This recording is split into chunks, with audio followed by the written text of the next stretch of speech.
Our last panel is on the host country, discrimination, legal issues and opportunities, بلد اللجوء، تمييز العنصري، القضايا القانونية والفرص المتاحة. عندنا panelists. Who are you starting with? Okay. Kyung-gyun. I'm sorry if please help me if I say your name right or wrong. Kyung-gyun? Yes. Okay. Park, Mr. Park is a South Korean comics creator. In 2007, he won the first prize at Angoulême International Comics Festival. This is like the Oscars and beyond in the Young Talents category. In 2009, he published his first graphic novel, Le Roi Banal. And in 2015, he illustrated the graphic novel Yalla Bye, that follows a Lebanese family as their country undergoes a series of devastating bombings. In 2017, along with journalist Nicolas Hnain, Park published Haytham, Une jeunesse syrienne, or Haytham, a Syrian youth, recounting the story of a young Syrian who flees his country to seek refuge in France. Please welcome Kyung-gyun Park. On our panel, we also have Noor Hifawi, who's at the very end there.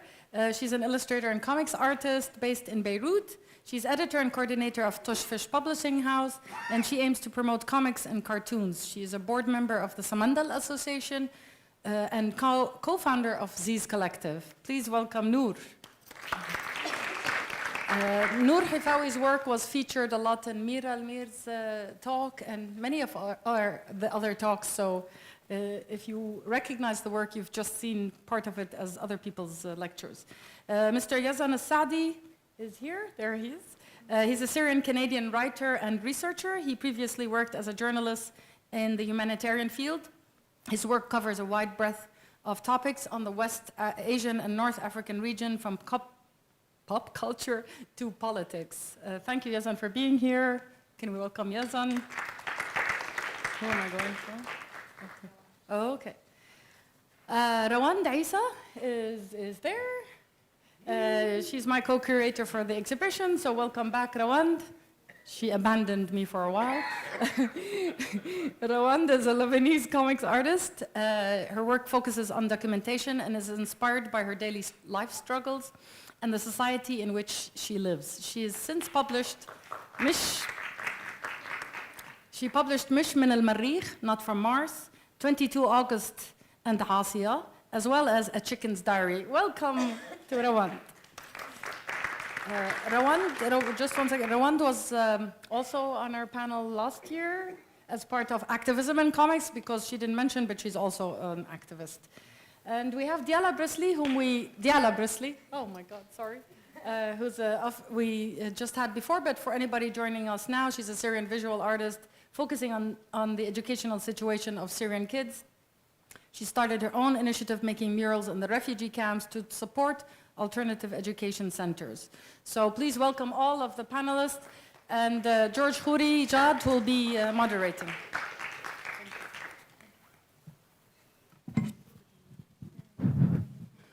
Okay, good evening, everybody.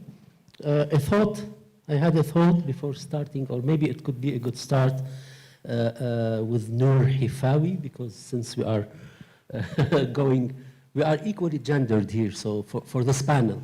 Anyway, so the first time I met Noor, I read her name Noor Fakhouri, and the second time it was Noor Hifawi Fakhouri, and the third time now I read Noor Hifawi. Hifawi means from Haifa. So I don't know with Noor, when we talk about here the panel of legalities and people who are, I don't know, staying in a country that is not theirs, even if they were born in that country, etc. She's of course has a very famous, for me, right, comics called Blue, Carte Bleue, or Blue Card, etc., which is the card of Palestinian refugees who don't have nationality, but they have this special card, etc. So maybe I can start with Noor to ask her about her situation, for example, her legal situation, and how she can deal with it, how he dealt with it, right? From the, no, I'm not, or I want to hide my identity, to now I am Hifawi. Please, if you can say something about it.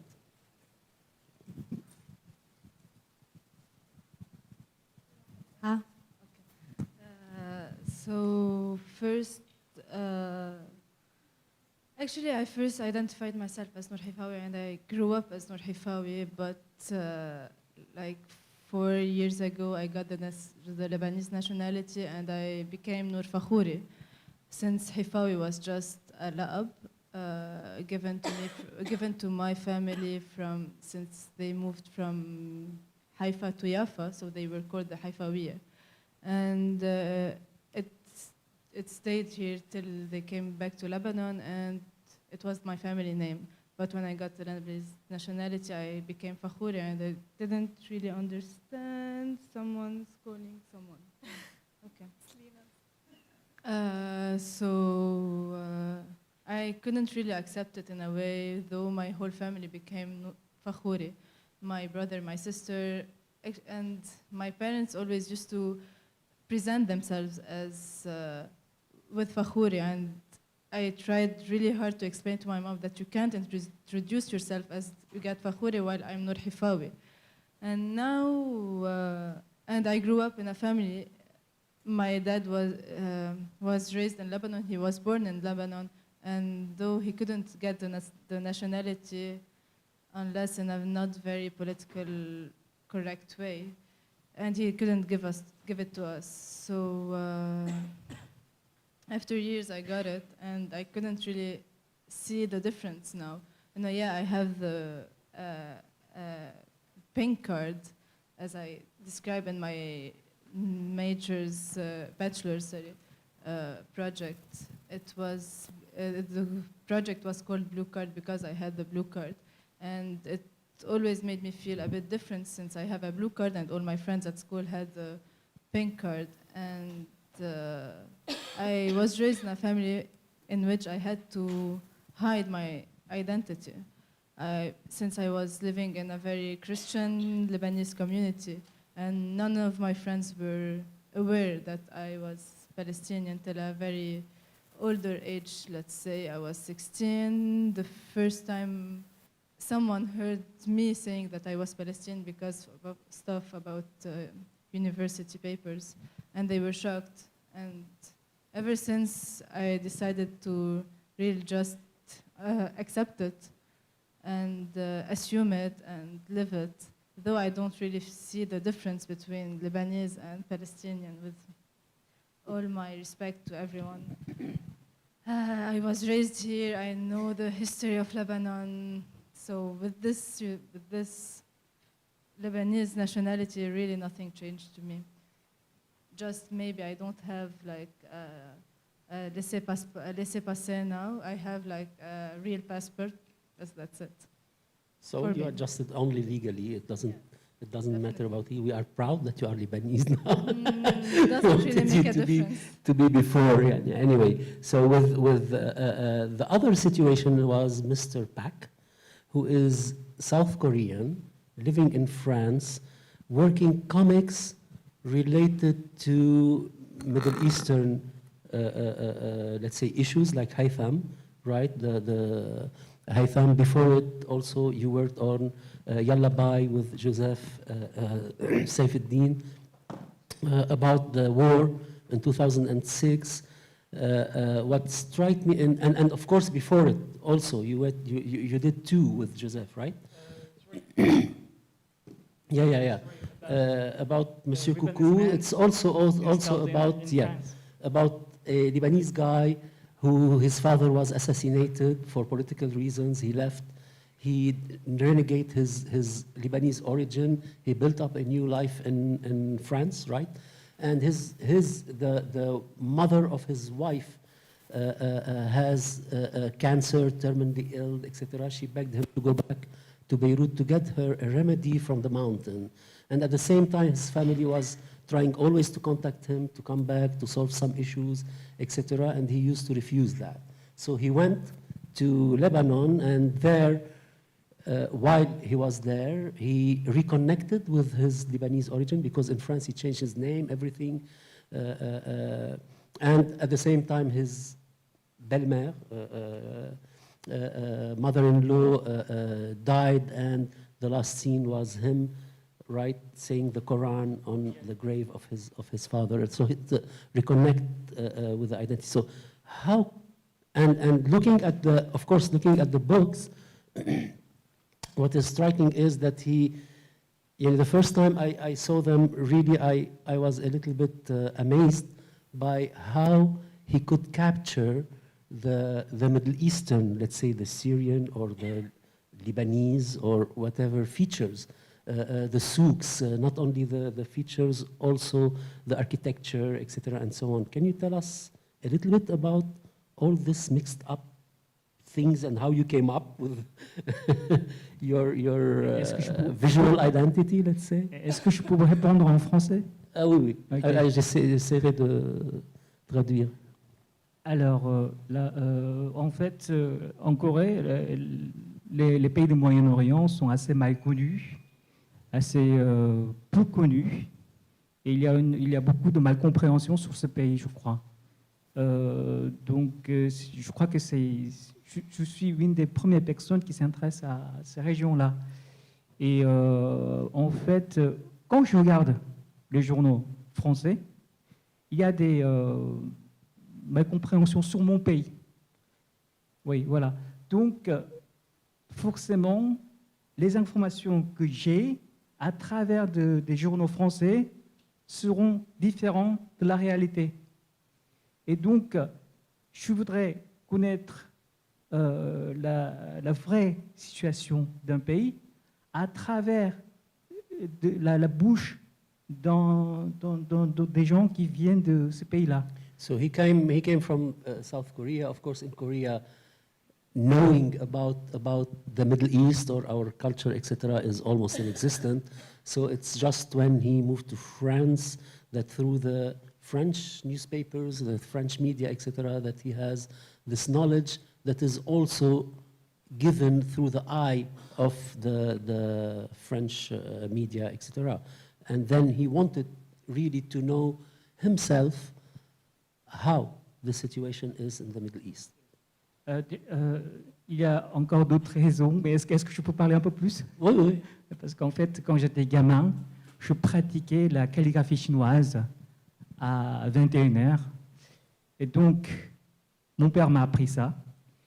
Il est très traditionnaliste. Mais bizarrement, au moment où je commence la calligraphie, mon père a allumé la télé pour regarder le journal télévisé. Voilà. Donc, après quelque chose, on commence souvent à parler de la guerre civile au Liban, OLP, phalangistes et tout ça, quoi. Et donc, j'ai été exposé à cette information durant plusieurs années. En fait, la guerre civile du Liban a duré 15 ans. Ouais. Donc, j'ai été exposé à cette information très, très longtemps. Et donc, je me suis dit que, qu'est-ce qui s'est passé là-bas, quoi? Qu'est-ce qui s'est passé là-bas? Et dans mon entourage, il y avait personne qui pouvait m'expliquer correctement. C'est déjà assez long pour vous?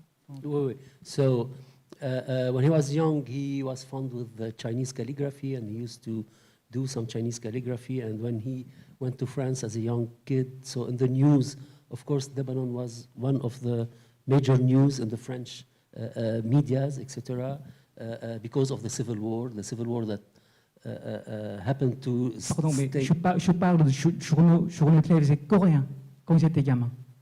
Korean. Oui, journaux télévisés coréens parlaient de la guerre civile libanaise. Ah, les Coréens parlaient de la guerre Oui, civile. oui, Ah, voilà, oui. so, before going to France. Okay, so he, because it was one of the major news, and because it lasted for a long time, 15 years, so that's how he got this contact, let's say, or this knowledge about the Middle East and mainly about Lebanon until you met with Joseph and you did the Yalla Bye, right? No. Okay, but let's say these are things that are related to, I don't know, identity, to whatever issues maybe that you are not accustomed to as a South Korean, excuse me. So where is the, how can I put it, the problems that you might face in a country that has almost no legality during the 2006 when you came, right?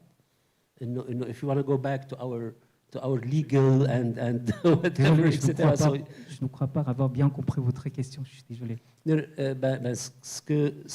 je veux un peu reconnecter avec le thème, n'est-ce pas, de notre truc. Tout ça, ça a de rapport avec les identités, comment tu t'es intéressé au Moyen-Orient, etc. et tout ça. Mais pour parler d'une certaine légalité, tu as travaillé deux fois, disons, une fois sur la guerre de 2006, une autre sur, disons, Haytham, l'histoire de Haytham. Et dans les deux cas, il y avait d'un côté un pays presque sans gouvernement, sans légalité, et dans le second, avec Haytham, tu as travaillé, si tu veux, sur tout le trajet, n'est-ce pas, du père de Haytham et sa famille en France, les problèmes de légalité qu'ils ont eus, d'intégration, etc. et tout ça. Donc, si on peut un peu parler de ce côté-là, l'intégration de Haytham dans la société. En fait, Haytham, il est très travailleur. Il est le fils de professeur de mathématiques. Et donc, il est arrivé en 2012 et 3 ans après, je crois que 3 ans après, il a réussi son bac brillamment, enfin, avec une très très bonne note. Et puis, il poursuit ses études de mathématiques à l'Université de Paris. Et voilà, je pense que, en fait, l'image qu'on voulait passer, c'est de montrer que le sort réservé pour les immigrés, enfin pour les réfugiés comme ça, pour les immigrants, pour les migrants, n'est pas que les tragédies, n'est pas que les tragédies. Et puis, on croit souvent que les Syriens sont potentiellement des terroristes.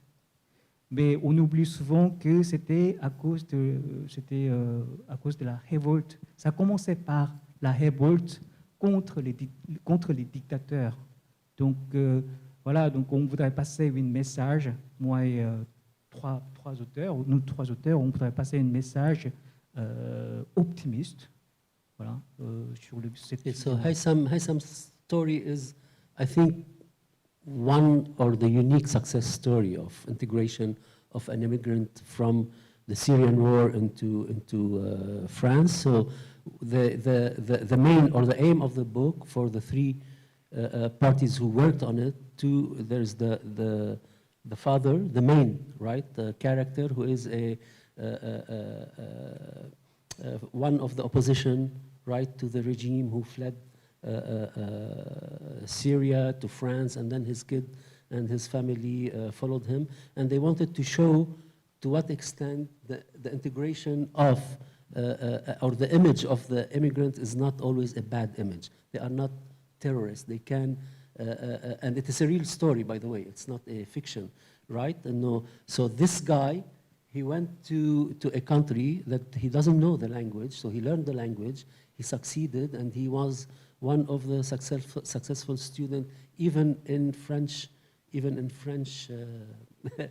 things. So that's one of the success stories that of integration for the immigrants, etc. Now, because we don't have so much time, I want to move to Rawan, and Rawan, who in fact is focused only. Her comics are mainly focused on, right, the human rights, women rights, being an activist. And, was it with Asia or 22 August, etc.? If you can talk a little bit about this, because even in the NIB, right, online you published also about the system that we have, the legal system that we have, where demonstrators can be sent to military tribunal and not to the other system. So it's a little bit, if you can elaborate about it. طيب أنا رح أحكي بالعربي. أهلا وسهلا. I think everybody knows.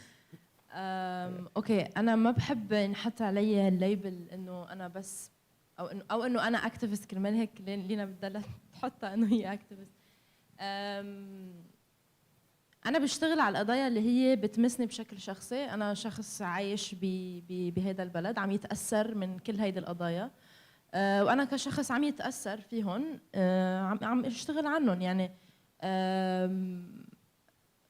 لما اشتغلت الكوميكس تبع ذنب اللي هي عم تحكي عن الشباب السوريين اللي عايشين بلبنان، كنت عم بحكي عن اصحابي، عن الاشخاص اللي انا عم عيش معهم وعم اسمع قصصهم بشكل دايم. لما قررت اني وثق يوم 22 اب او عاصية المحاكم العسكريه، كان لانه انا كنت منخرطه بالشارع، والمحاكم العسكريه كانت خطر علي وعلى الناس اللي عايشين مثلي. يوم 22 اب لما صار في اطلاق نار بالشارع كمان مسني بشكل شخصي يعني. كل القضايا اللي انا بشتغل عنها هي كلها بتكون مرتبطه يعني او بتاثر علي بشكل مباشر. ف ما بحب بمحل اقول انه انا شغلي مهتم بهيدي القضايا اكثر ما هي انه ما انا مش منفصله عنهم لهالقضايا. يعني انا بعتبرهم هيدا توثيق دايم ويومي بالنسبه لإلي اكثر ما هو انه بس انا عم اتطرق لقضايا. انه انا عم وثق القصص اللي عم تصير حوالي واللي هي عم تاثر علي. Okay, Ron doesn't like to be labeled as an activist, etc. Yeah, بحب to be no, categorized as an for her, activist. she's a simple citizen who's facing problems and expressing these problems, right? بتصلحي لنا. So if she talks about the Syrian refugees, how they are treated in Lebanon, etc., and so on, because she has friends who were mistreated and sent to some had legal or problem issues here in Lebanon. If she talks about those demonstrators who were sent to military courts because she was part of these, they were friends and she was in the streets with them when these people were sent to military courts. The same when they shot on the people in 22nd of August, etc. So for her, she is an artist, a comics artist who is expressing what she lives. And unfortunately, what we are living here is mainly these problems and these troubles. صح انه في محل But you look for these troubles. يعني I know because let's say يعني if I can take for example other comics artists, rare are those who tackle these issues. But they live these issues too. هيدا سؤال كتير مهم. Okay. انه حتى انا وعم اكبر ان كان الكوميكس اللي كنت عم بقراه او النوفلز اللي كنت عم بقراها او حيلا قصص عم اتشربها من معلومات، عادة بتكون مكتوبة أو مشغولة من أشخاص عندهم امتيازات معينة موجودين بالمجتمع ما بيتعرضوا لهالمشاكل. فبكتير محل بتلاقي إنه حدا عم يكتب عن حدا، عم يرسم عن حدا. طب وين الأشخاص اللي بترسم عن حالها؟ ما بأشخاص بتكتب عن حالها. كرمال هيك مهم بالنسبة لي إنه شغلي يكون مثلا بالعربي أو إني أحكي بالعربي، لأنه أنا عم أشتغل عن القضايا اللي هي بتأثر علي وبتأثر على الأشخاص اللي عايشين حوالي وعم بكتبها لإلي ولإلنا. فإنه بعتقد إنه أنا موجودة بمحل على طول أما أكون بهالأماكن بنتبه إنه 3/4 كل المنتوج الفني محصور بمحل إنه والكوميكس خصوصا، لأنه الكوميكس كتير الأهمية عليه قليلة والفند عليه قليل. عادة هو مربوط ب يا اما بالفندز اللي بتجي من الجمعيات، يا اما عن اشخاص عندهم امتيازات معينه بيقدروا هن ينتجوا هذا الشيء بشكل سهل. ما بدي اقول ما بدي اميز حالي بهذا المحل، بس انه بلاقي في او هيدا هو اللايف ستراجلز اللي انا حطيتها بالبايو، انه ايه انا الصعوبات اللي بواجهها هي انه انا معظم الاوقات عبالي احكي عن هالمواضيع لانه هي بتمسني بشكل شخصي، وانه انا ماني شخص موجود بمحل عنده الامتيازات اللي بالعاده بتكون موجوده عند الاشخاص اللي هي بتعمل هالقصص. Okay, so Rawan grew up reading comics and reading graphic novels, etc., from people who she says are privileged people who didn't necessarily live the problems of the problems or the issues that she has, and that's why she decided or she took the stand of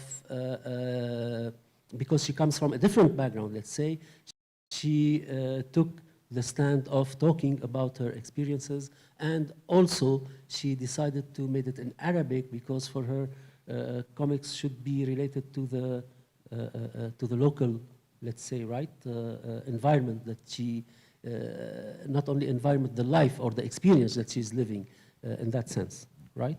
هي اكثر لانه كمان انه بحس انه لازم نفرق بين المنتوج اللي بينتج لهون والمنتوج اللي بينتج مش لهون. يعني كثير مهم انه كل ارتست او كل كوميك ارتست يكون واضح مين الجمهور تبعه. فانا لما استخدم لغه بعيده عن اللغه الموجوده بالمكان اللي انا فيه، فانا جمهوري مش هون.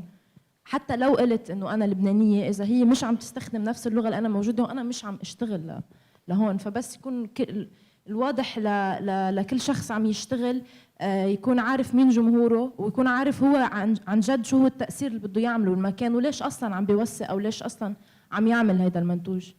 Okay, so Rawand argues that هلا هم بدك تصلحي لي. So Rawand argues that a comics artist or any artist should define from the beginning the audience, the target audience that he will be addressing to. So if like her, because she's Lebanese, she wants to address this Lebanese audience and not necessarily an audience that is a foreign audience or something like that. I don't know if she's insinuating to some other artists, but for her, the choices, they should be, her choices are very clear. She's from this, let's say, environment. She will talk the language of this environment, and she will tackle the issues that really interest the environment that she is living in. And you say you're not an activist. يعني. You don't want to be يعني not labeled as an activist. لأنه activist فيها يعني بمحلات هي يعني بدك to define activist برضه، وأنا ما بلعب دور الاكتيفيست لأنه ما بعرف. أنا بعتبره شأن خلص، هودي قضايا أنا بتهمني، أنا هيك مرتاحة مع نفسي. بس بخصوص انه لمين انا بدي انتج، وهذا كمان في شغله لازم ضيفها، انه هذا ما بيعني انه انا بدي احط حالي بمحل حد حالي واقول انه انا بس بدي انتج لهون، او انه انا ما عندي هدف انه الشغل يكون منتشر او بس بس كثير مهم بالنسبه لإلي انه اكثريه الوقت ما بلاقي منتوج بيشبهني. يعني اكثريه الوقت المنتوج الموجود ما بيشبهني ومنه لإلي، فانا في حاله تعزل بينه وبين الارت سين مثلا، او كل البرودكتس اللي بتطلع من هيدا السين. ف انا ما عم اقول انه انا بدي انعزل هون، ما بدي اعمل الا لهون، بس خليني اخلق environment حوالي يكون الارت موجود هون قبل لبرا. يعني انه اخلق ارت بيشبهني، بعدين اذا انا بدي اجي اقول مش من حيلا بلد تاني بده يجي يطلع على الفن اللي عم يتم انتاجه بلبنان، يكون بيشبه لبنان هذا الفن. يعني ما عم اقول انه ما بدي شغلي يترجم، ما عم اقول انه ما بدي شغلي ينتشر، بس يكون بيشبهني بالاول. لانه كمان مهم انه مين الجمهور تبعي بيختلف في الشغل برضه. لانه مثلا هيدي الكوميك عملتها كان جمهورها مش هون، جمهورها ذا نب اللي هو جمهورها امريكاني، فانا اصلا بطريقه صياغه السكريبت والرسم كان مختلف، وبيختلف اصلا عن باقي الشغل اللي هو انا بعمله لهون واللي هو بحسه بيشبهني اكثر. فهذا كمان موضوع. I will try to resume لانه we don't have a lot of time instead of translating everything. So Rawand always tries to make a work that resembles her. And that's why sometimes she doesn't find herself in real communication with other works or other artists who don't resemble her. But that doesn't mean that she feels that she is isolated or she is put aside or she is different. What she does is simply to do the work that says that this is Rawand, that in a sense, right? ما قلت ما عم بترجم. قلت ما عم ترجم، عم بلخص. هاي الفكرة.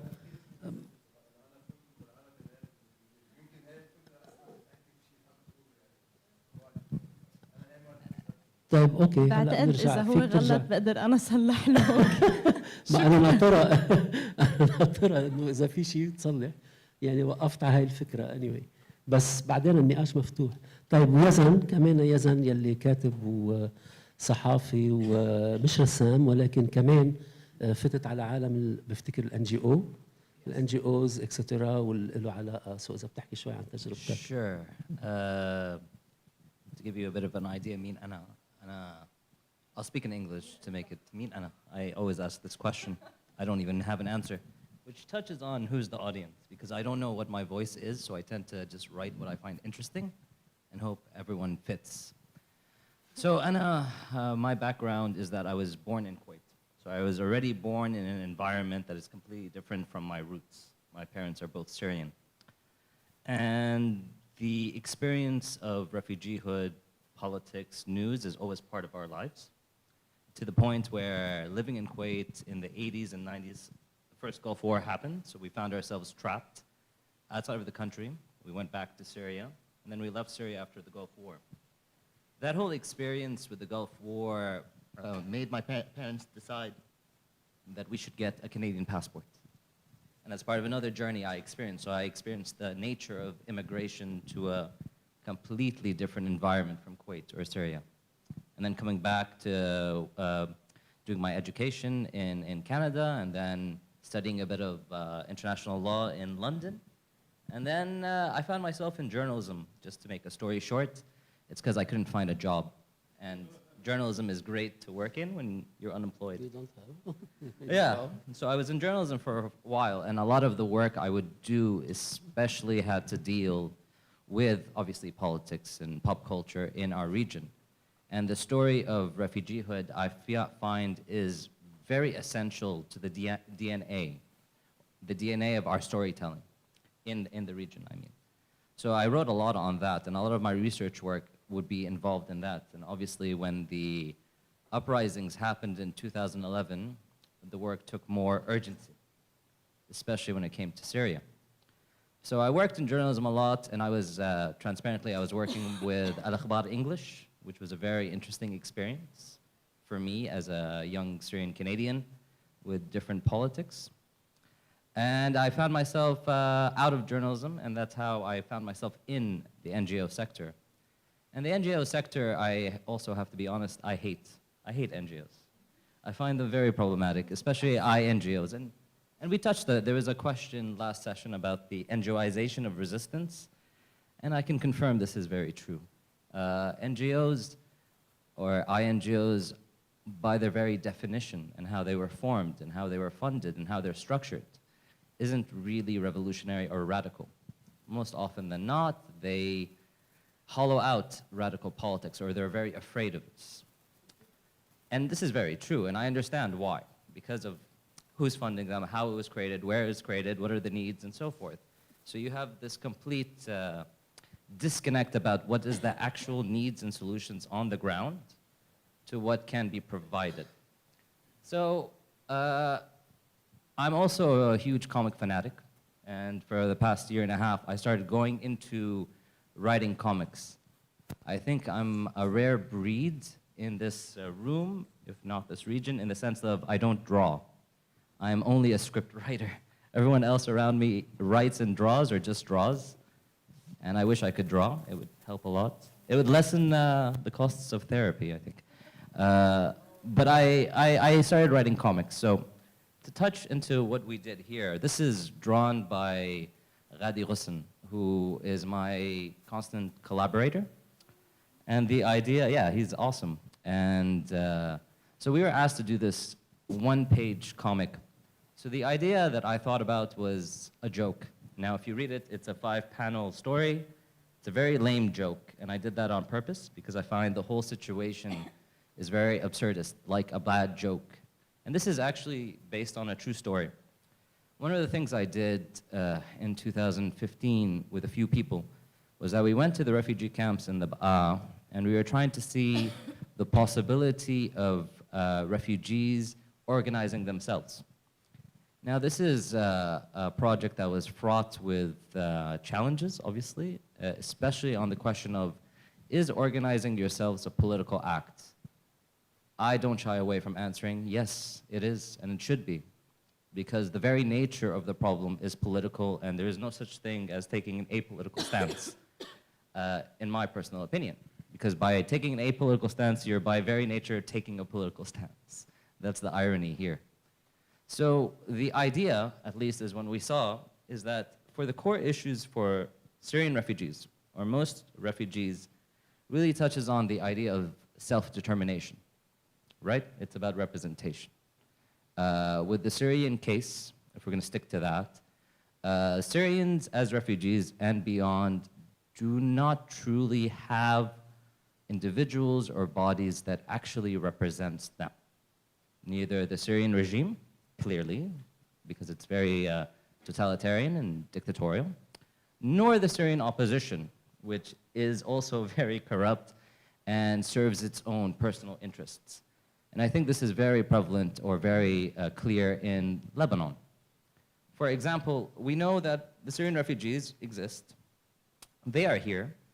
The Syrian embassy, supposedly the representative, does nothing. The only time they actually acted for Syrians was during the elections a couple of years ago. Remember, they started organizing everyone and everyone was happy. That's the only time the Syrian embassy actually did something or talked about Syrians in this country. Ironically, the Syrian National Coalition, supposedly supposed to represent the opposition, they actually have a refugees affairs representative here. I don't know this person's name. I've never seen this person on the news, and they don't really do anything. So it really comes down to the question of self-determination. Now, this is a true story, because when we were in this refugee camp and trying to organize, they told me this story about how this INGO came to the camp. And the biggest project they wanted to teach everyone, اللي كثير متحمسين عليها, they were really like so excited about, was hygiene, which, okay, hygiene is important, but particularly the act of how to wash your hands. No, this is true story. And this actually happens a lot. So they wanted to go, a soap, and to show, the poor refugee, how do you wash your hands? The biggest problem. Yeah. So obviously, the refugee community are like, get the fuck out of here. Basically, they were very upset, and they, kicked them out because they're like, we need more than just how to wash our hands. And it just shows you the complete divide between what an INGO functions and what the needs are. And again, I will say that needs and solutions are political, like the question of self-determination, like the question of organizing, and so on and so forth, which is really the end of it all. So this is where we came up with this nice little joke in one page. If there's anything else I can continue to talk about, I mean, there's a lot to touch on in terms of هلا behind we'll leave the it story. when we have the discussion. لأنه I can recall what Mir Al-Mir said in the previous talk, that the INGO are hiring most of the population of Lebanon. So that No, in a sense, it's becoming like a شو بيقولوا؟ يعني they are doing good for the economy. They are hiring people more than they are taking care of the refugees. Anyway, so that's the side. So coming to Diala, okay, you were born in Kuwait as well. Co-citizen. Yes. You lived in Damascus. You decided to leave to Lebanon, from Lebanon to Paris. Then you had residencies in Germany. You came from Barcelona or Lisbona here? Lisbona, And Lisbon. Okay, Lisbona to Beirut, and then I don't know where you are going. So Yeah. mainly, okay. I'm totally lost, actually. Yeah, I you don't are know where totally to lost, live but at the still. same time, you are finding a lot of legal difficulties, Yeah. either in Lebanon or in your stay in France, or when you have a residency here and there, etc., and so on. And what struck me mainly is the title of your thing is "Home is where one starts from." So where is your home? So it's so Yeah, hard it's- question. Like I'm still searching for it actually. Like what I'm trying to do is finding this home, like building memories all over again. Because like when I left Syria, I didn't know that I'm leaving for forever, for good. I don't know. I didn't take my precious things, like they are mostly memories and childhood photos and things. So now I feel like I wanna print every photo. I wanna collect every memory. I keep everything, which is really bad because it keeps you heavier, and I'm still moving, and it's not a good idea to be heavy. But you know, when you are emotional in something, like you can't be practical. So I'm still trying to find this home. Like I don't know, I can't find it. At least your home in your head doesn't have legal problem or Like, to be honest, if I want to talk about a specific place, I feel home mostly in Berlin. But okay, where everybody's going, unfortunately. yeah, but because like of this paperwork and things, so I can't really take a decision like that easily. But I'm working on it, and I'm trying to be patient. And just because we moved a lot, and my father really liked to move in general from place to another, so that drives me crazy. And I feel like I was searching for home since a long time, even before 2011. Yeah. Okay, and Yazan, your home is That's a very good question. I'm still, like you, searching. I'm kind of envious of the person. I know a few people here in Lebanon who were born here and stayed here most. So there's a bit of envy about that because they can say, this is my village, you know, this is where I come from, and they go back, you know, every like weekend. I don't really have that. يعني أهلي بالكويت and my extended family بسوريا. وأنا عشت بسوريا، كندا، الكويت، قبرص، إنجلترا، لبنان. And Okay. I'm a foreigner in Lebanon. I'm still trying to figure things out. okay. You know? And Rawand, So I it might be know home. where your home is, but I have to ask you the same question. Yeah, let's finish this talk with asking everyone where his real home is. لا I don't feel ما بحس إنه لبنان home. ما بعرف إنه بالنسبة لإلي الهوم متعلق بالأشخاص أكثر من المنطقة. True, true. Yeah, The people yeah. are, yeah, okay, Home is where the family, and family for me is they are the friends. okay. Where is your home?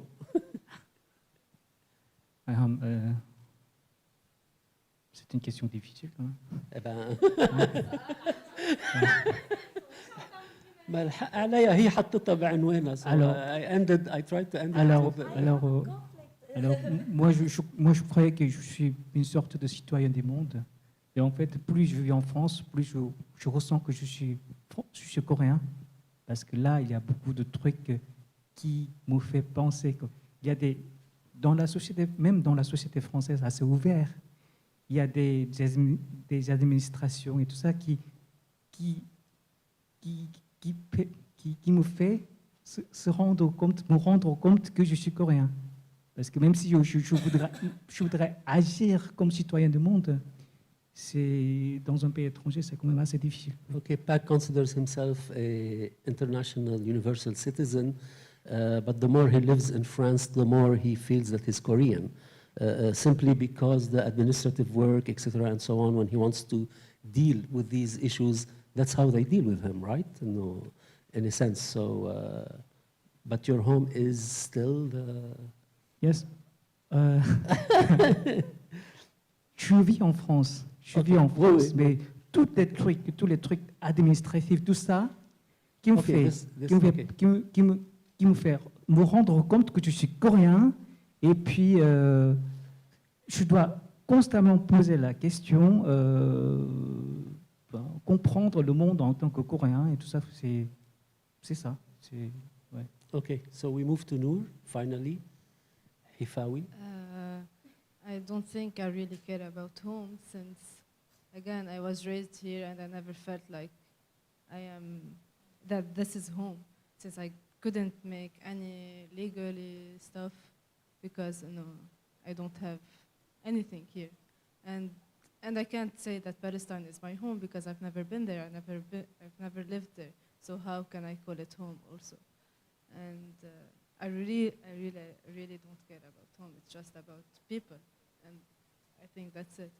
And just if I can add just a few things, Go Rawan ahead. before said that she's talking about her struggles in life, and I think that's what we're all doing in comics and art and everything. We're just trying to express the problems we're living, whether in Arabic, whether in English, whether in French.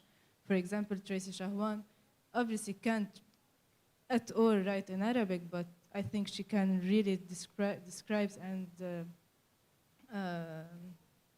demonstrates a lot of Lebanese problems without really talking in Arabic or speaking or writing in Arabic.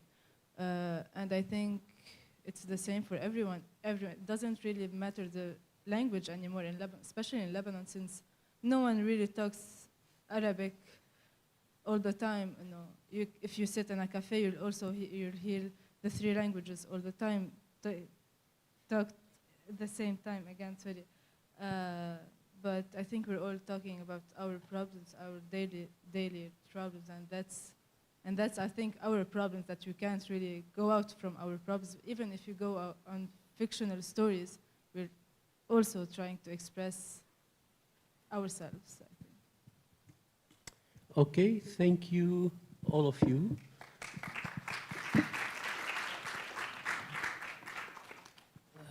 Any questions?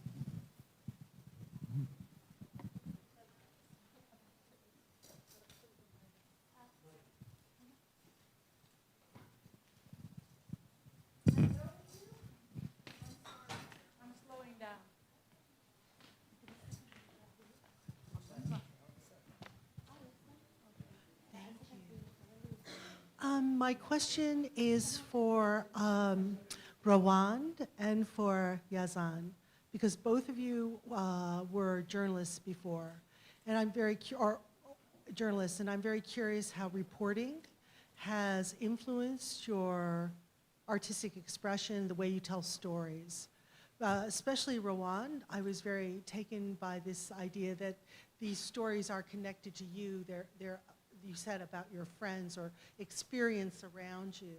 So I was just curious how reporting, journalism, having that past as a reporter, how that has influenced your work, both of your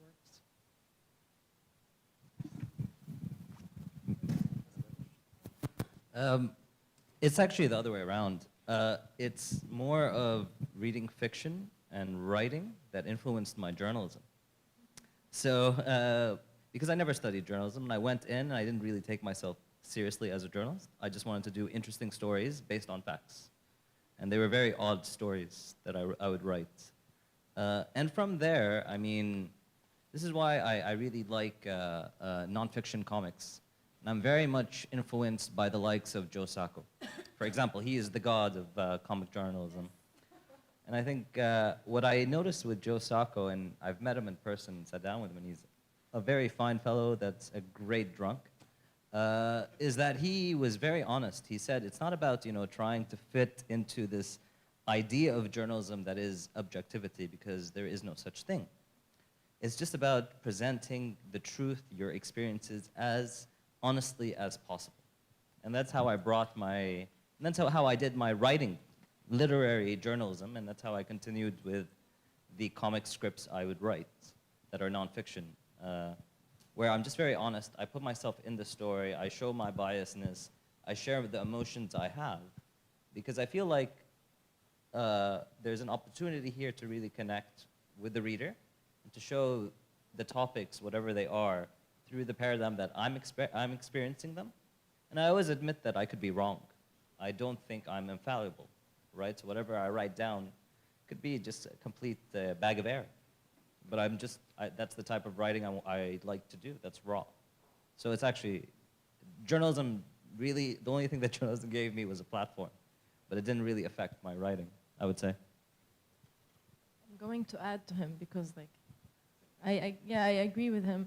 I'm also influenced by Joe Sacco. I actually decided to, like, do this shift in my career and jump into comics journalism specifically, and not only comics, because I didn't know about that. I didn't know that we could do journalism through comics, and I'm still interested in documentation specifically. And I saw that when I first read the Joe Sacco, I saw that that through comics you concentrate more on the character and you show more emotions and you make the story more close to human. In comics we see the facial expression and we see feelings, so you make the case more إنسانية. humane. هيدي الكلمة ما بعرف أقولها ولا activist. That's what, just when you were saying you were going to make the case, so even though you don't like the word activist, you are an advocate of sorts, no? I have a problem with the term activist because it's يعني it's a label that it's like a recent label that is thrown on people who like, and it's mainly like related to people who work under NGOs, which I hate very much. Not necessarily. Maybe here it's the term like this, but it's not. I'm just talking about the like stereotypes that comes with the term activist that I don't like. It's not that I'm not trying to say that I don't like. Okay, for me, as Yazan said, everything is political and language is political. Noor, this is why it's very important the language that you use to talk about things. And language is Lebanon is political and it's a privilege. When you know French and English, you're privileged. And you need to be aware of your privilege. This is what I'm saying. I know how to speak in English and I write in English, but I choose to write in Arabic because it's political and people who I don't know French and when people don't know French, this means they belong to a specific class in the Lebanese society. So I don't separate things. I'm trying to be aware of my privilege and how can I use it to make things better. Just to jump on that, I agree with Rwand here, and I take the position as the writer in the collaboration of comic, where there's a writer and an artist. So I agree with Rwand here. Language you use or the text that is in a comic page is highly important.